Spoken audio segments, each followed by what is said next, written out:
now we're faced with this standoff with Putin, and the truth is, Americans don't vote Yo. for foreign affairs. We just don't. Americans vote for economic issues, cultural issues, but not foreign policy. But what they will do is look at their president and say, has he been a leader in the world? Has he shown leadership? You may not vote for foreign affairs, but we evaluate our presidents based on their position in the world, on the global stage. So this is an opportunity for Biden to, amidst some low poll numbers, by the way, to show some leadership, and we're evaluating whether or not he can stand Putin down. And if not, how does he engage him going forward? He's made a commitment not to have boots on the ground. I don't think Americans have the stomach for that. So all of this will be about sanctions. And you're right, in your lead up to all of this, they're looking at the Ukraine to expand their natural resources and their global reach. They want to control the oil. They want to control all of the natural resources in that region. And so probably the United States is probably the one nation or the biggest nation standing against that. And that's where we will see whether, how Biden comports himself, and whether or not he gets the U.S. and the rest of the world, or a good chunk of the world, I should say, into this extended fight.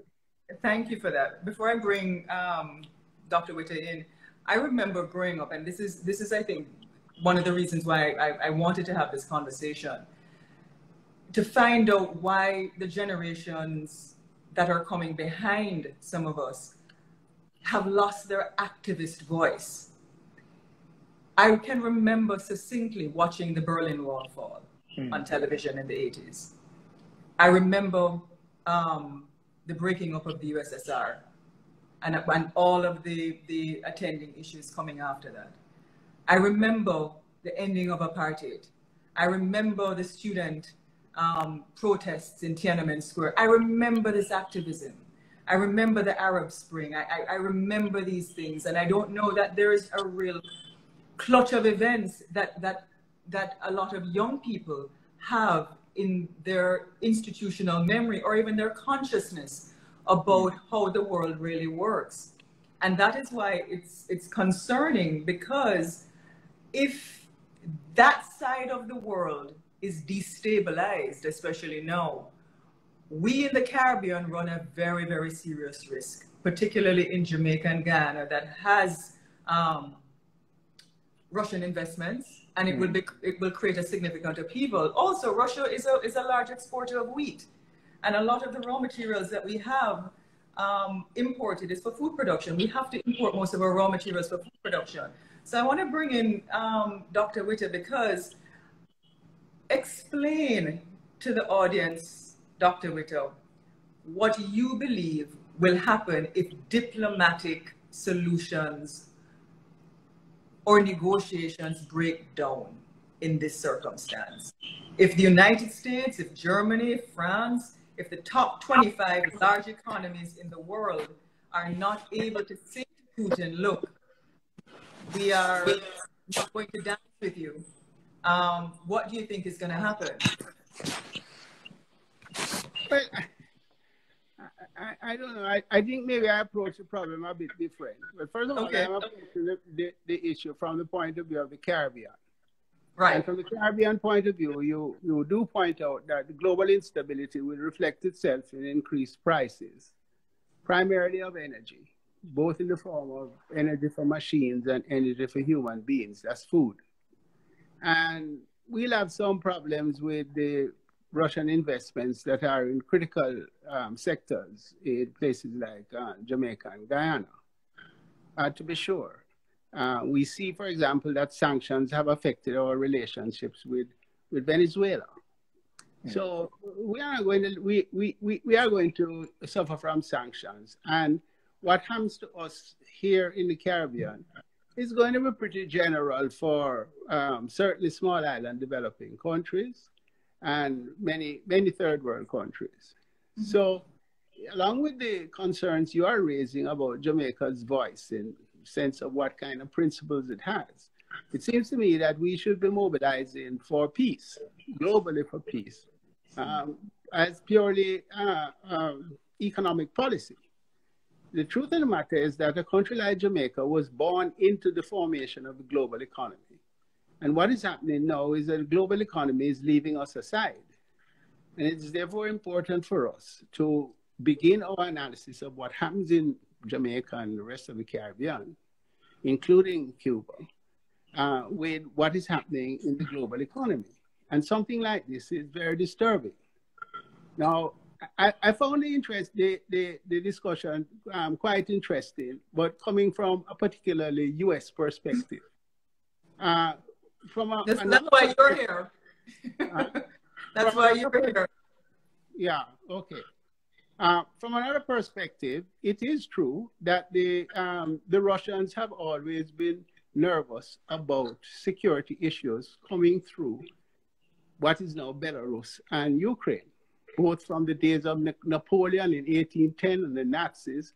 And so that is why they built the Warsaw Pact of countries to protect them and so on. So right. I don't think for us it makes sense to discuss the issue as whether Putin is backing down or whether Biden is backing down or, you know, this kind of one-upmanship, who is going to win. That plays within the American domestic politics. From the international politics point of view, it seems to me that we should be championing dialogue as a matter of peace for all peoples, narrowly for ourselves in the Caribbean. But I don't think the Russian people and the American people and the Ukrainian people want any war. I spend a lot of time in the United States, and I know a lot of ex-soldiers, and they are very broken people, very sad people. It is very sad what happens to those who have had to bear the burden of war in their families and so on. I don't think anybody wants war. And I think our role as in the Caribbean, with whatever moral suasion we have, whatever integrity we can muster, with whatever reputation that we can have in international politics, we should be telling them, look, recognize your mutual interests and negotiate and come to some kind of a peaceful resolution. But there are Jamaicans who believe that we need to keep our voices out of this discussion and that we don't have the moral authority. Hold on, that we don't have the moral authority. So what I want this panel to explain very succinctly, as you have done just a while ago, why it is important to have the discussion. But I want Ambassador Ward to jump in here. Ambassador, do you believe that Jamaica can have a voice in this matter and can bring some moral suasion to the discussion? You're on mute. You're on mute. Take yourself off mute. There was a time when Jamaica's voice on the international stage meant a lot. I regret to say that currently our voice is somewhat muted. And unfortunately, we have not continued to lead even in the region of which we are part. CARICOM, where other countries in CARICOM looked to Jamaica to set the stage internationally and to raise our voice, and they would support us because they had confidence in us and because we had a history of leadership and integrity. We have lost some of that. There is still hope. And at times like these, when the basic core principles of our foreign policy, if you ask the Minister of Foreign Affairs, what are the core principles of Jamaica's foreign policy? She's going to talk the territorial integrity of states, the sovereignty, and that it is against international law and international norms for one state to impose its will on another state only because they have the power to do so. I know we are looking at a situation where 30 years ago, the people of Ukraine decided in a referendum unanimously approved to remove themselves from the Soviet axis during the breakup of the Soviet Union. Putin has regretted and has said so in no uncertain terms that he wants to bring these countries back under the boot of Russia. Ukraine chose to side with the West. That's their sovereign right. The right of the people to self-determination is one of the core principles on which we stand. Let me just say this real quick, Lisa. If we don't speak out now on Ukraine, will we have a voice if Venezuela invades Guyana to choose territory that Venezuela claims belong to them, or invades Suriname? I will never forget when Belize wanted independence.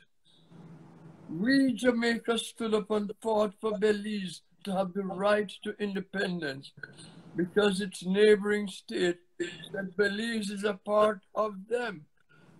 This is what Putin is saying about Ukraine right now, and we cannot remain silent because we have in our own backyard issues that could jump to the forefront at any moment, and we would not have the integrity to speak on those issues because we are silenced now. Well, I just saw somebody put in a thing that the U.S. has sanctions on Cuba. Absolutely, and we all see what those sanctions have done to the Cuban people in terms of medicine, in terms of their economy, in terms of how we can trade with Cuba. And certainly every year at the United Nations, there's a resolution to lift that embargo. Jamaica votes to lift it.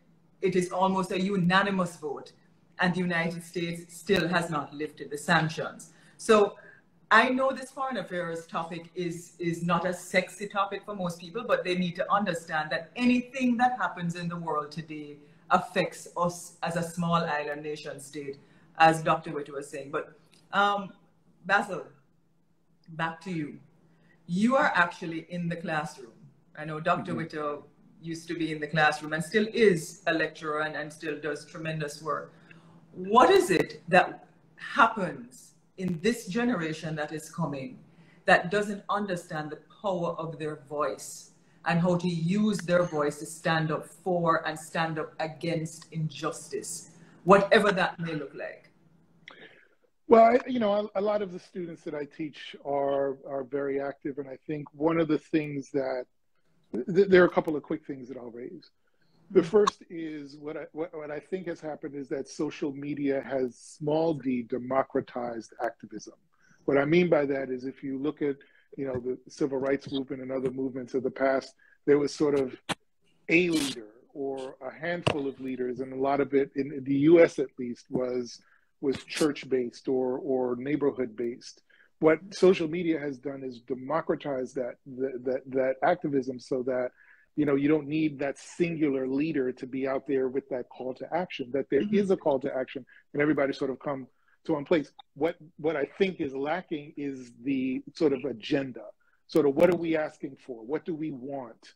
We know how to mobilize, but what we haven't really been able to do as well is sort of lay out very specific agenda items and work with different levels of government to achieve that. So that's the first thing. The second thing I would add is actually something that when you talked about Mandela, I remember growing up in an era when the entire world was focused on ending apartheid, and the activism was extraordinary. Today is actually the anniversary of Malcolm X's death, and I use it as an opportunity to talk about the importance of Garveyism in our dialogue. So he was a Garveyite, his whole family was. And actually, I found out in some research that my distant relative, Thomas Michael, was a co-founder and vice president of the UNIA. So we are Garveyites, Thomas Michael. And so one of the things that I talk about frequently to my students, certainly the Black students that I teach, is understanding the importance of the strength of the diaspora as a whole. If you think about what we did, and I'm just using a very small example, if you think about how the entire world came together, particularly Black people all over the world, to say we need to get out of South Africa, how we used our power on college campuses, me at an Ivy League school at Cornell and others at Ivy League campuses that had billions of dollars total invested in South Africa to actually pull out, and they did. But there is an extraordinary voice to be wielded and a power to be wielded across the globe if we do a little more, everyone in their position, but certainly me here in the US, in New York, and I do it all the time and try to, is to really get folks to understand the power of the diaspora. And that if we make these connections across the globe, that we don't exist, our activism doesn't exist in silos. And apartheid was a great example of that, I think. Absolutely. And silence leads to normlessness. And every time I hear Jamaicans sometimes say, we shouldn't be focused on over there because we have these problems here. Dr. Whitto, in your estimation, give me some succinct examples, some simple examples of how Jamaicans can find their voice for activist approaches to find solutions in the directions that we need to go, especially as we operate within this global economy. And that is not to find economic solutions. It's just to get Jamaicans to understand their own courage for grit and gumption and stick-to-itiveness. Well, I think, I hate to speculate about this, I must tell you, because my generation is in many ways at a loss to understand what is happening with, you know, two generations after us, certainly, but maybe even one generation after us, because the sorts of things that motivated us do not appear to be motivating them. Mm-hmm. The issue of social media is very important. Well, what it seems to have done to me is to fragmented consciousness from collective consciousness into individualism. Mm-hmm. You get contradictory signals, even globally. For example, there's a lot of youth activism now around environmentalism, but a sort of apathy towards the old political lines, whether within class, whether the class contentions within countries or within the old Cold War type national hostilities. So quite frankly, I think a lot of young people have been ignoring what is happening now in the United States and between the United States and the Soviet Union and Russia, rather. And yet those issues need to be, as you say, those issues need to be examined. In the case of Jamaica, I don't think the Jamaican young people have taken it on. And they're looking to their leaders, both political and intellectual and cultural leaders, to take positions. And it seems to me that a position that is for the United States or for Russia would not be consistent with our interests. And our interest should be a global economy in which our developmental aspirations can be pursued. And I think this is where a lot of our young people are now looking towards individualist economic advancement. And if we can link that with a global economy of peace and stability, I think maybe we would be able to attract them. Can I just interject one quick second, because I think there's a very, very important point in that statement that I do not want to overlook. One of the things that social media has done has absolutely fragmented us. And one of the things that I talk about frequently is that the thing that social media has done is it allows young people in particular to curate their own news, which is something that older generations did not have to do before. You had very few news sources and they were expanded over time. But me, particularly if I'm a young person today, I can get news and information from wherever I want. Now that may be information, but it's not knowledge and it's not wisdom. And the younger generations, particularly millennials and younger, are the first generation that can find out how the world works without asking an adult. So it's important. I think it's incumbent upon all of us here on this panel and those that are listening, that we have to be vigilant also about being able to help young people decipher or discern what is news from what is not, what is fact from what is fiction, and really getting them to employ these critical thinking skills that would enable them to see the world in a certain way and be able to cut through a lot of that misinformation that's out there, which has completely damaged the U.S. politically, particularly around COVID and vaccines and such. But I want to get back to what Dr. Witter was saying, because I hear what he conveys in terms of being a part of the global economy. And still, Jamaica is not a great participant in the global economy, because we really have not picked winners, certainly in this last part of certainly in the 21st century, apart from BPO and remittances. We really don't have any, and tourism, there are no major foreign exchange earners that we can point to in terms of export industries. And this is something that certainly concerns you, it concerns me. But until we get there, there is a very real and present danger with how other countries who are operating and going into a tussle with one another affect us. And I want us to pull back to the situation of how this is going to affect Jamaica in particular. Because if we don't pay attention, and if the same thing that you're saying in terms of fragmented associations of individualism and whether or not young people understand what is happening, we need to explain to them the repercussions of what happens to our economy, because some people have just joined. So you need to explain, Dr. Witter and Basil, what happens to Jamaica if this is not resolved? You know, Lisa, that time of different categories, I play at the same time. For example, you say Jamaica is not very involved in its national economy. Yeah, in the old ways. But for sure. Our people are every single place in the world at every single level of the society. No, you misunderstood my point. Yeah, no, I don't. I'm trying to take advantage of the situation to make a point, which is that whereas I would tend to still yield to looking at how nation states are dealing with each other, I think many young people are looking at it as how their own affinity groups within their social world, how those are reacting. And but that's not the conversation that I want to have here.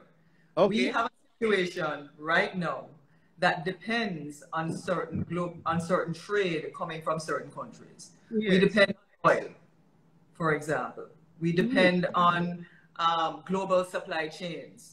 Yeah. We're very import dependent as it relates to raw materials and commodities for food production. Yeah. And if, for whatever reason, these negotiations break down and the West decides to put egregious and real strict sanctions on Russia to, one, close off their financial markets and banking opportunities in New York, in London, that there's no bank-to-bank trade, and to say, look, we're not going to take oil or gas from Russia, we're going to cut off those supply chains, which will reduce what happens. And I just want you to explain, Dr. Witter and Basil, to Jamaicans, because I don't think that these things affect us. Some do, not all. Well, let me just say before Basil comes in from his perspective that we are now very conscious of inflation. And what we need to do is to link the fact that any kind of global instability will drive up the prices of the two things which affect our inflation most, which is the price of energy, which goes into electricity, and the price of food. And I think Jamaicans, ordinary Jamaicans, are very conscious of what happens with the electricity bill each month, what happens at the gas pump, and what happens when they go to the supermarket.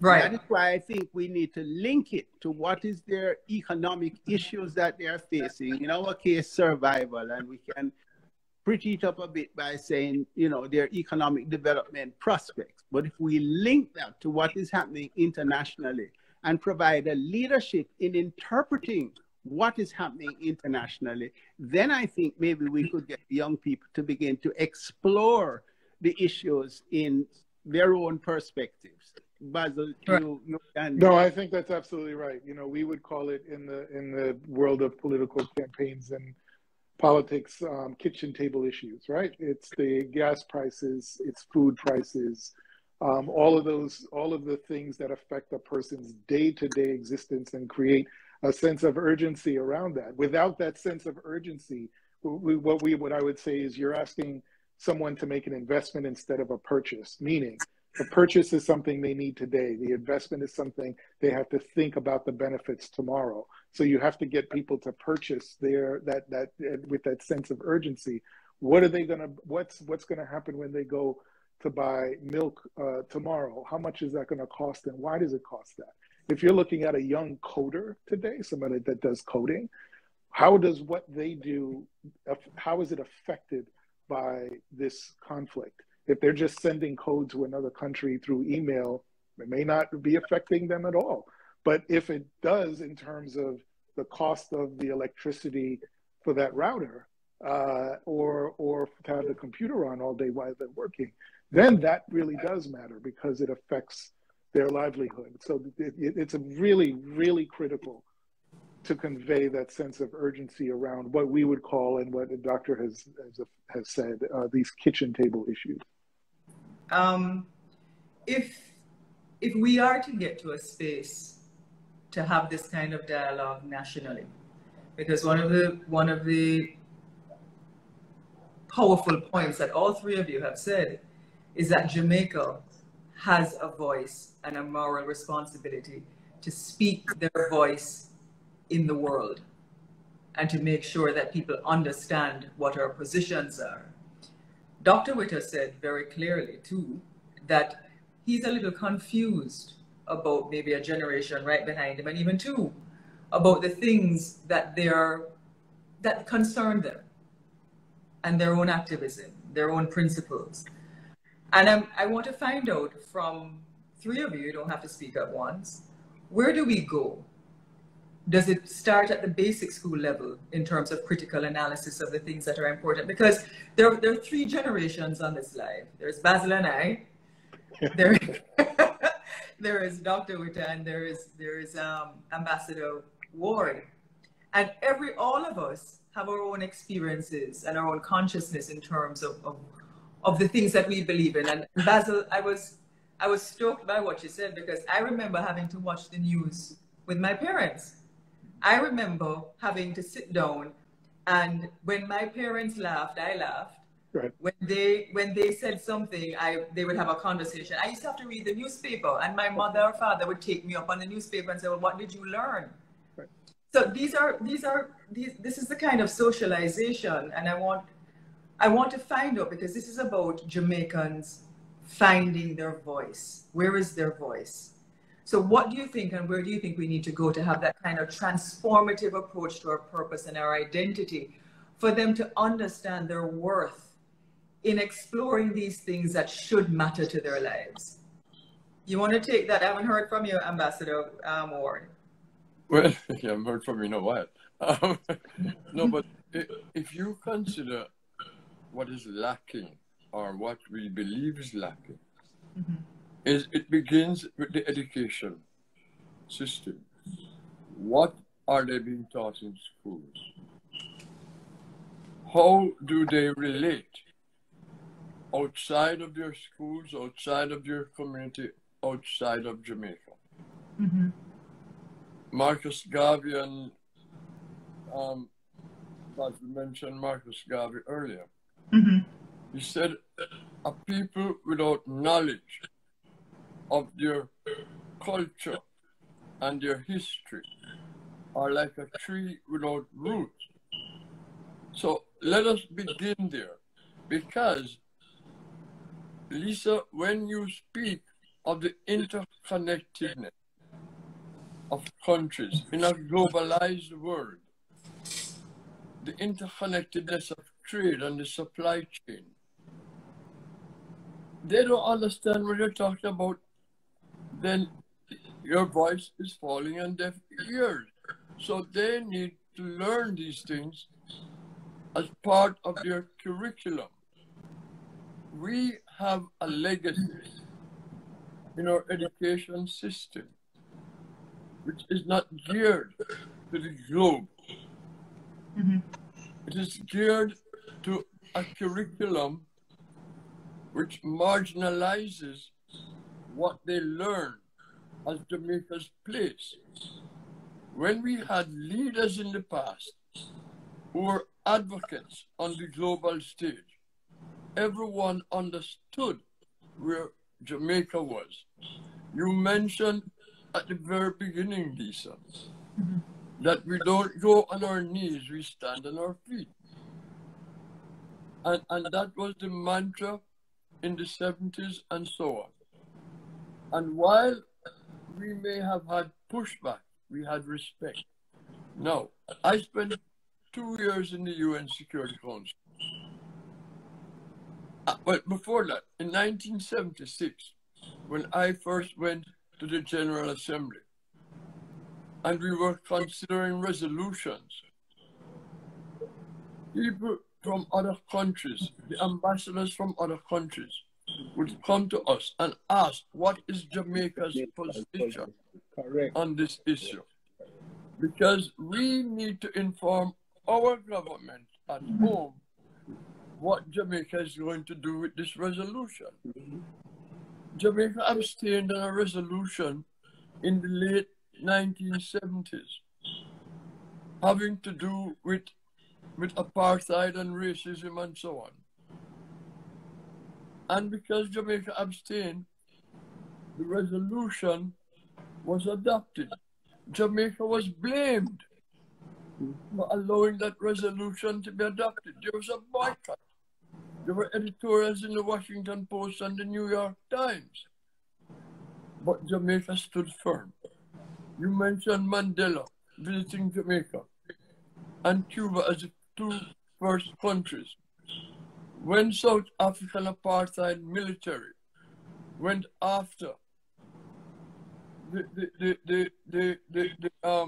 freedom fighters in Namibia, it was Jamaica who stood firm with Cuba to send troops to Angola to stop the advance of South Africa. The global community knows that. They knew that we took a lead in the Gleneagles Agreement to ban Ian Smith and Rhodesia from international cricket. They understand all of these things. We have a reputation. It was Hugh Shearer who took to the United Nations the idea of recognizing International Human Rights Day.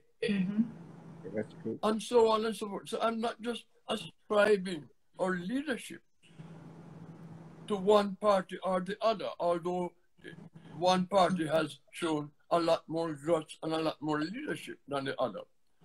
But I don't want to make it appear political.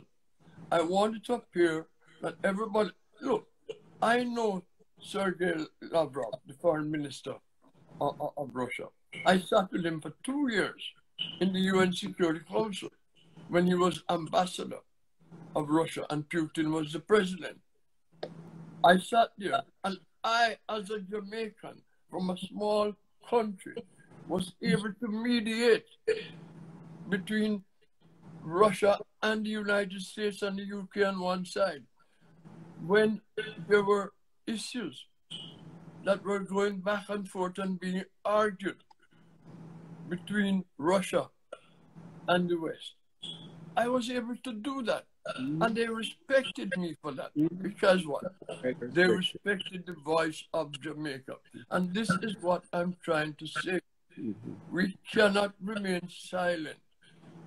You know, the Lutheran pastor, and I can't quote everything he said, during Nazi Germany, He said when they came for the unionists, he was silent. When they came for the Jews, he was silent. When they came for me, there was nobody to speak for me. Now let me tell you, we cannot sit back and allow atrocities anywhere in the world, whether it be the invasion of Ukraine, or whether it be in Myanmar, whether it be in, you name the place.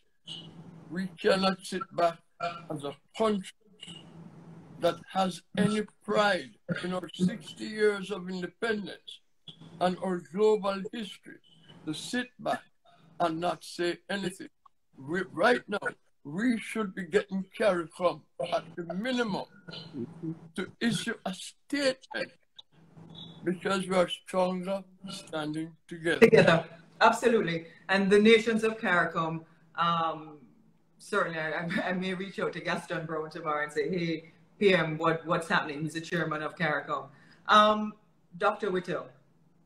Well, I want to tell you, I'm really glad to hear what the ambassador said. I don't think Jamaica know how important our ambassadors have been, how important every single thing he said. I have been fortunate to witness firsthand. Nations from all over want to know what Jamaica think before they decide.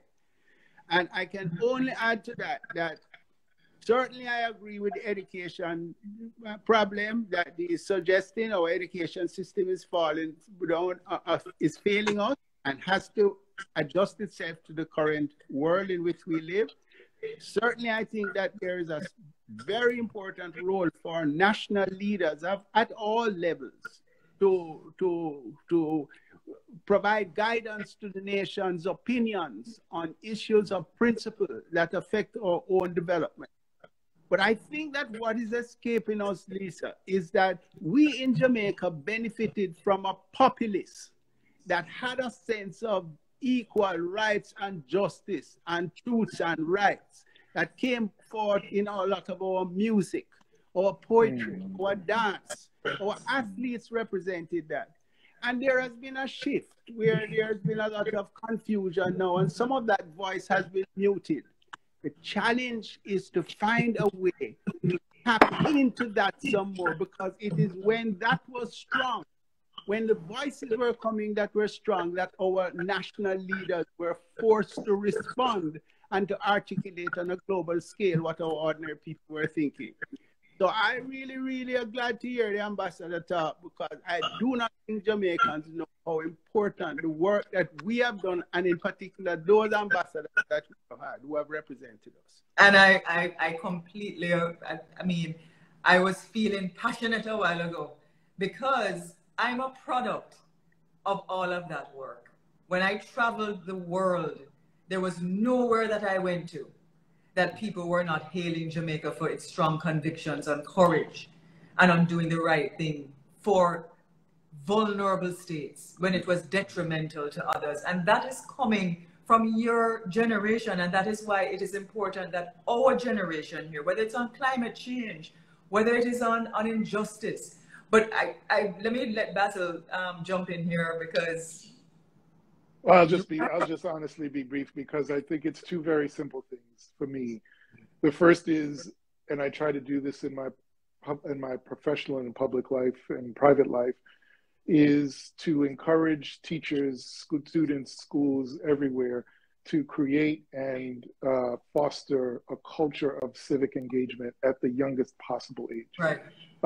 It is extraordinarily important that we do not wait until someone's old enough to vote to talk to them about how institutions work, how voting works, why the world works the way that it does. The earlier you learn that, the more you have agency to be able to change systems, move systems, and create a different order than the one that, or a better political order than the one that you're accustomed to. The second thing that I would say, I hailed up my ancestor before who worked for Marcus Garvey. I'm going to hail up another one, my uncle Dr. Joseph St. Elmo Hall, who you may know, I know Lisa knows.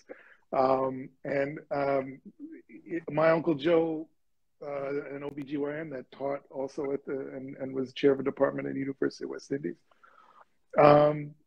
fought for women's reproductive rights.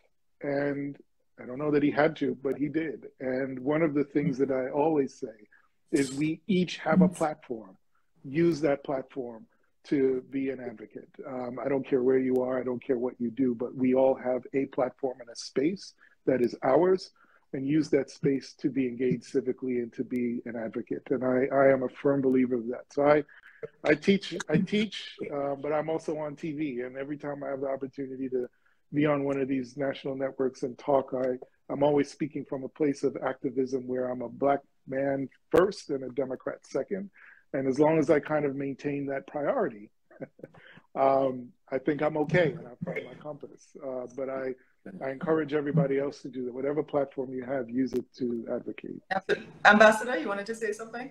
Yes, just a quick word on this, because yesterday I was on a forum with the granddaughter of Marcus Garvey.